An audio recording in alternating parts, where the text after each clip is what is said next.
name is Bear Saragusa, and you are listening to the Hunting Hound Podcast presented by W Hunting Supply.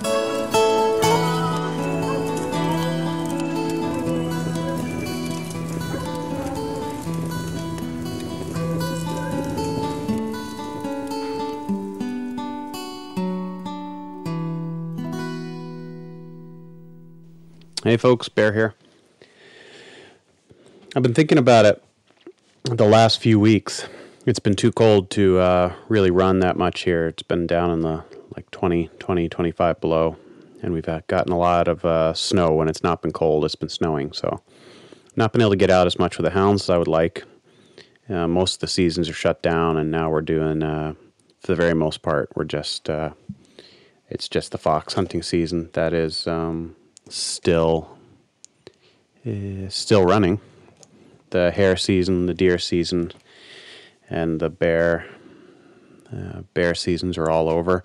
The lynx season is pretty well over in this part of the country. They filled their quota, from what I hear. I've not been out doing any of the lynx stuff this year. But, while I've had some time on my hands, I've been kind of thinking about it a little bit, and had the Super Bowl just happen and got me kind of thinking about athletics and thinking about, what I remember playing baseball back in the day, in that we were encouraged to do some cross training. When you played baseball, you're encouraged to have decent cardio and maybe lift some weights. And I know it's the same with football and certainly the same with soccer over here. And, some of the best players in any genre of athletics have done multiple things. If you think about Lebron James played, he was a high-level football player. And Deion Sanders played baseball and football at the same time. And Jordan, he played basketball, then played baseball. He wasn't very good. He still did it. And then played basketball again, So I think there's something to be said for cross-training as a way of honing your edge, keeping,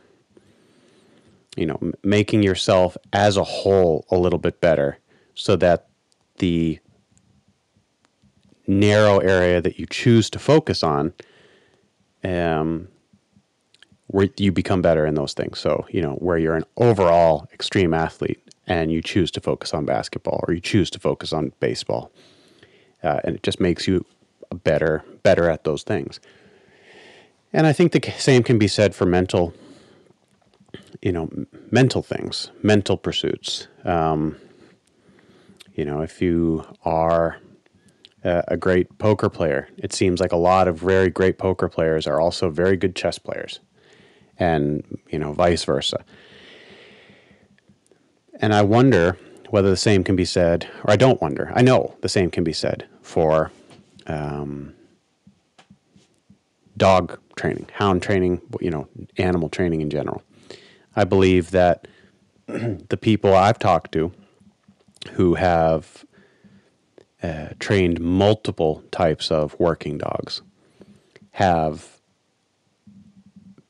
it has given them a toolbox that is, if not more complete, at least a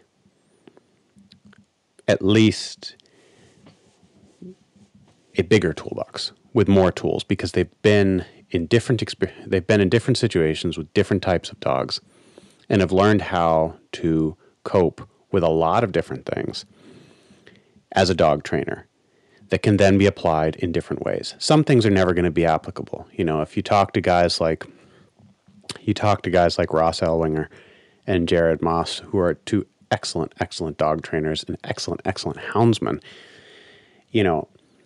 some of the things, if you apply them directly, they have no application. The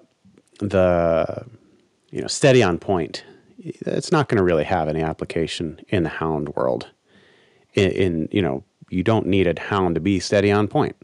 But teaching steady on point, the process may have applications in the hound world. I've never had to train that, so I won't even pretend to pontificate about, I won't even attempt to pontificate about what those applications could be. But, in my own experience, I'm not putting myself in the same category as those guys. Those guys are, super, super high level. But I know that in my own experience, training sled dogs has had a positive effect on my abilities as a hound trainer, and training hounds has had a positive effect on my ability as a border collie trainer. And for the brief period of time that it overlapped, improved me as a dog musher as well. And I think that is because I was able to approach 3 very, very different types of dogs.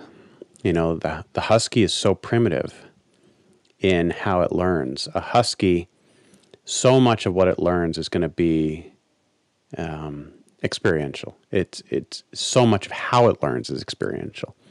Where, it's sort of the difference between, a kid that you say, hey, that's hot, don't touch that, and they take that at face value and don't, versus a kid that you say, hey, that's hot, don't touch it, and they go and touch it anyway and learn that way by, hey, he was actually right, that was hot. It's the same with the huskies. The huskies are the kid that goes and touches the hot surface to find out whether it's actually hot or not. I can tell them the same thing 1,000 times, but ultimately my biggest challenge as a dog trainer with the huskies is going to be to set them up so that they can experience natural consequences of their own actions in a safe way. And that requires some foresight, and it requires a lot of planning. So especially with young dogs, for example, most huskies have this sort of natural genetic predisposition to want to just go balls to the wall as soon as you put a harness on them. And it makes them, it makes it very, very easy to damage young dogs, because if you go out and go too far, they are going to end up in a situation where they burn through their available energy. They empty that tank, and then you may still have 10 miles back to the car. And then they're going to mentally hit a wall that may not be positive for them in the long run. Eventually, they're going to need to hit that wall, but maybe not as pups.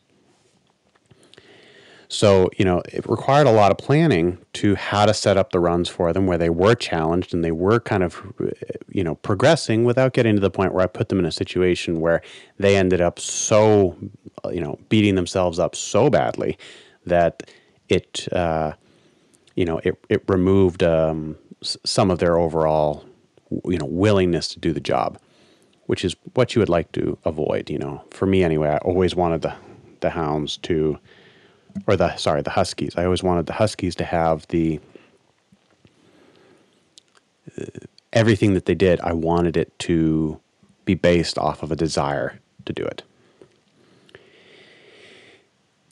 Whereas the hounds, it's a lot of the same, but the hounds, the consequences if they get tired are not as severe. They can just stop. Whereas the huskies couldn't, necessarily stop, at least not on their own. I needed to be attached to that team. I needed to be the one who stopped that team. Whereas the hounds, if they get themselves totally, totally trashed, they can lie down under a tree and sleep. Worst case scenario. It's not ideal, but it's possible for them. But with the huskies, it gave me the tools that I needed to be able to read young dogs, read body language, read, check pulses, see how long it takes them to get back to a resting pulse, because that's going to be more. Max pulse is interesting, but it's the recovery that is more interesting to me. If we get to a point where it is taking them, more than a few minutes to get their resting heart rate back down, then I know that we're approaching a point where the returns are diminished to the point where, you know, we may be getting into a situation where we're there's not much benefit to what we're doing anymore. With the hounds, you know, I don't need to apply those things in the same ways. But it's been really, really interesting and very, very useful information and knowledge to have going into the hounds, because with the huskies, I could never let them go. They were always attached to me. My biggest challenge as a hound trainer has been learning to let go, because the golden rule with the huskies is you never do. You are the one who is dictating every single aspect: when they eat, when they stop, when they run, how fast they run, when they sleep, etc., etc. The hounds, you're dictating when you drop the box, and then that's pretty much it. You know, and I've learned that the rest of it is a dance, but me dictating things, there's very little of that. You know, I have control over which dogs I drop. I have control over whether I drop them on tracks, but once they're out of my reach, if they decide to go chase birds, I don't have anything I can say about that in that immediate moment. I can get them stopped, but I can't keep them from making that call. I can stop them, but I can't keep them from making it, whereas with the huskies I could. And that's taken me a long time to get used to. You know, I could physically stop the huskies from doing something I didn't want them to do, whereas the hounds, it had to be a relationship for it, more so than with the huskies. You know, I could say nothing and physically stop the huskies. The hounds, there needs to be a handle there. There needs to be a respect there, and there needs to be a relationship there that makes it so that I can say, hey, cut that out. And they want to listen to me, that they want to take that correction, that they want to then, you know, that we have sort of, I've taught them that we have the same ultimate goal. But, you know, and part of that has been making sure that my young dogs have good experiences, that they don't end up in situations that are too much for them. I'm not going to drop with a husky, I'm not going to run a 6-month-old husky 30 miles with an adult team. And with a hound, I'm not going to drop a 6-month-old hound on a brown bear with two adult dogs. It's just not going to happen. So they're very different, but at the same time, there are things from my time as a dog musher that are applicable to my time now as a houndsman. And talking to, some of these other people who have trained multiple types of dogs, Becky Dwyer trained Labradors and bird dogs before she got into the dry ground lion dogs, and now her beagles and beagle crosses, and she's currently training a Alaskan husky as well. Her and Cleve, those two brought so much knowledge to the table that I believe it's benefited their pack tremendously. Having said that, I don't think it's necessary to have trained multiple things to be any good at the hounds. You see so many examples of people who are multiple generational houndsmen, coon hunters, whatever, that the only dog they've ever trained is a hound, and they're exceptionally good at it, way better than I'll ever be. But ultimately, especially for people who don't have that generational knowledge, I think that bringing in as much knowledge from as many different sources as possible is positive and is beneficial. One person I've talked to quite a bit about this is Stefan Kikta, who has been on the podcast a couple of times, Blackbeard Kennels on Instagram. And he's currently running Plotts and Plott Walker Crosses. And that guy has done so many different things in the working dog world. He's had terriers, had bulldogs, he's had beagles, he's had just all sorts of different stuff. And his solutions to common hound problems might be slightly different than the solutions of somebody who's a third generation houndsman, who maybe hasn't experienced that themselves, but, hey, their grandpa or their dad or their uncle talked about that, one time that this dog did that and then I did this and this is how it worked out. I think for those of us that are not, generational hunters and houndsmen, that the more experience we can get, the better. Now I'm training a border collie, and what's been really fun about that is that it's sort of a middle thing between the huskies and the hounds for me. The hounds, it's basically me taking a step to the side and letting them do what they were genetically programmed to do, giving them the rope that they need to. And, sometimes that goes both ways. Sometimes it's giving them the freedom to get the job done. And other times it feels like I'm giving them just enough rope to hang themselves with, where things just go pear-shaped. And, I wasn't really there to stop it from going pear-shaped. And try and learn from that and move on. But, still that happens more with the hounds than it did with the huskies, because the huskies were always attached to me. I was always the one in control, and I always played it kind of safe in a lot of situations, because I knew if we got stuck out in a storm for a few days, that I had the equipment necessary for that to be, not just okay, but actually fairly comfortable. With the hounds, I don't have that. If a storm rolls in and I lose them, that might have more severe consequences than if a storm had rolled in while I was out with the huskies. The border collies, on the other hand, it's a little bit of a middle thing. I've got so much more control over the border collies than I do with the hounds. But for them to get that job done, I need to take a step back and let them actually work in a way that I couldn't with the huskies. And if I had gone directly from huskies to border collies, I don't think it would have worked out very well for me, because I would have not been at that point yet where I had learned to let go of the control, to be okay with letting the dogs do their own thing, letting them make mistakes, without feeling like I needed to go in and try and stop that from happening. I think that I would have ended up winding a border collie up to the point where it eventually cracked mentally, because I was not letting it think for itself. I was not letting it because, I wanted the control. Having done the hounds for the years that I have at this point, I think it ultimately has benefited the border collie tremendously,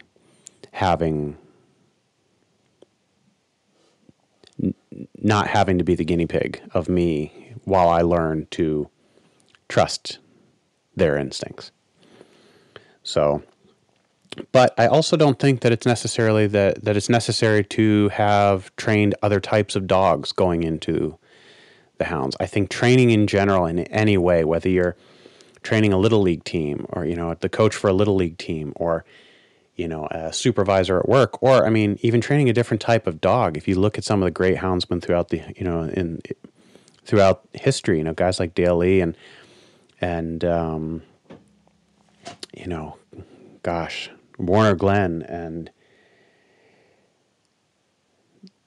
they had horses, they had mules, and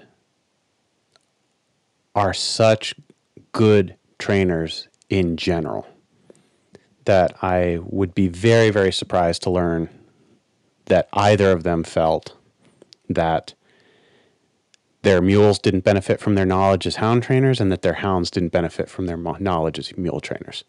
I think all in all, the ability to train multiple things made them stronger in each of those disciplines. So just something to keep in the back of your mind as you go forward, and it's something that I've been thinking quite a bit about recently as I've done, sort of started experimenting with different things as well, is that, any type of experience that you can bring to the table, I think ultimately is going to make you, a better dog trainer, a better hound trainer. Because you may not learn of how you want to do things, but 90%, I feel like 90% of my education as a dog trainer in my life has been learning what not to do through process of, trying and failing. And, hang with it long enough, and eventually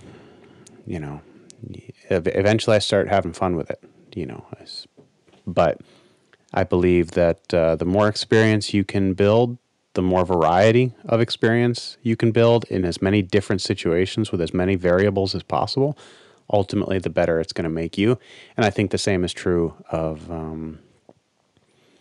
it's one of my main goals as a dog trainer and any type of working dog is to expose them to as many different situations as possible in a way that builds their confidence. And I believe it's the same with people, that if you can expose yourself to as many different situations as possible and learn from those situations, it's only going to make you better, and it's only going to make you stronger, and ultimately it's going to make you and your pack a higher functioning team. So that's about it for me. I've got some fun interviews coming up in the next couple weeks that I'm really looking forward to, and I hope everybody is doing well and not, that the winter's not beating you up too bad. We'll talk. Bye-bye.